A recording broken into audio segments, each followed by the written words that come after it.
Emmanuel Assom et Gilles Thierry Taillou sont cofondateurs de la start-up Asta. Les deux entrepreneurs ont développé WeCare, une application de sauvegarde et d'analyse des données médicales, une sorte de carnet de santé numérique qui permet aux patients et aux médecins d'accéder aux données médicales à distance. Ce jour-là, ils prennent part à Yaoundé au Nabico Mentoring, un programme d'accompagnement des projets de jeunes entrepreneurs.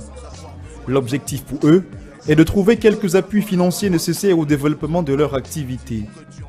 On a besoin de ressources. L'application est fonctionnelle, elle marche. Je vous invite à télécharger sur Play Store ou aller sur wecare.cm pour utiliser l'application, la plateforme. Elle marche, elle est fonctionnelle, elle marche sur ce doigt-là. Mais on veut se déployer et au-delà de l'accompagnement, de la formation, on a besoin de ressources financières. C'est pour ça qu'on participe à de tels événements pour avoir des subventions et gagner quelques prix. Des événements comme ceux-ci, ils les parcourent depuis plusieurs mois, leur projet en main, dans l'espoir de dénicher la belle opportunité. En 2018, on a eu la subvention de 3 000 € de Ayadalab qui nous a vraiment permis de quitter d'une étape prototype à une étape d'application fonctionnelle. Cet agent nous a beaucoup aidé. Avec juste 300 000, on a pu faire de grandes choses. Vous imaginez, si on arrive à avoir la somme dont on a besoin réellement, on peut faire des merveilles.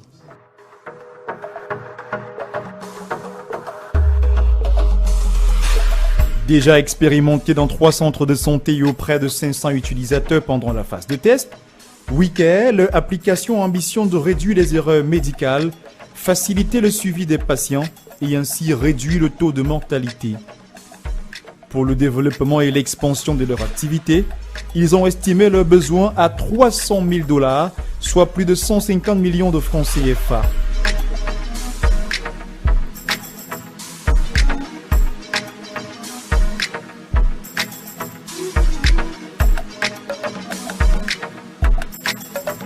Après quelques jours de formation au sein du programme Nabico, nous retrouvons nos jeunes entrepreneurs plutôt satisfaits des outils acquis ici. Il y a un fonds d'investissement qui était là tout à l'heure, pour la dernière journée, qui nous a expliqué les mécanismes de financement, quelles sont les sommes qu'on peut demander en fonction du stade du projet où on se trouve. Et entre autres, le programme nous offre 500 $ pour commencer à gérer l'Internet, le transport, etc. Puis à la fin du programme, donc après les 8 mois d'incubation, ceux qui auront prouvé qu'ils peuvent aller à un autre stade, il y aura des business angels qui viendront investir dans leur start-up.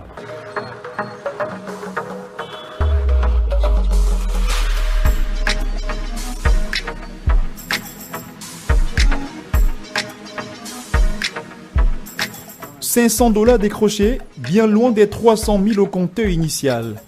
Dans leur quête d'accompagnement et de soutien financier, les jeunes entrepreneurs ont parcouru depuis lors les couloirs des institutions étatiques et autres organisations dans l'espoir d'y bénéficier de soutien multiforme. C'est au-delà du financement. C'est vrai que si on a du soutien financier du gouvernement, c'est mieux parce que ça nous permet d'avancer rapidement. Mais même s'ils ne peuvent pas financer, qui s'implique au moins dans le développement de ce projet-là. Pour le moment, rien de concret, malgré les multiples demandes et une séance de travail au ministère de la Santé. Les techniciens vont nous appeler pour qu'on ait une séance, pour essayer de travailler et voir si justement en termes de sécurité, WeCare est au top niveau. Maintenant on attend cette séance, ça fait depuis novembre, nous sommes en février, ça commence à mettre long, donc du coup c'est un peu compliqué.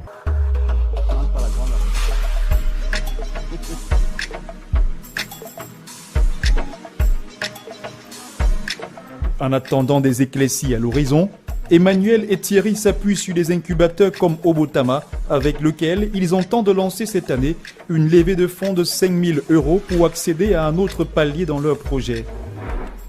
Obotama nous accompagne dans la réalisation de notre projet, il nous donne l'expertise qu'on n'a pas. Il nous permet aussi de lever des fonds en crowdfunding sur la plateforme Fiatop, ce qui nous donnera la possibilité de s'étendre un peu pas vraiment comme on voudrait, mais s'étendre suffisamment à Douala pour pouvoir avoir un impact positif et voir dans quelle mesure commencer à s'implémenter dans les autres villes. On a besoin d'aller assez rapidement parce qu'on est dans un secteur où il faut s'étendre. Si on a seulement 10 hôpitaux et que tu quittes un hôpital pour aller à un autre, et il n'y a pas 8 c'est un peu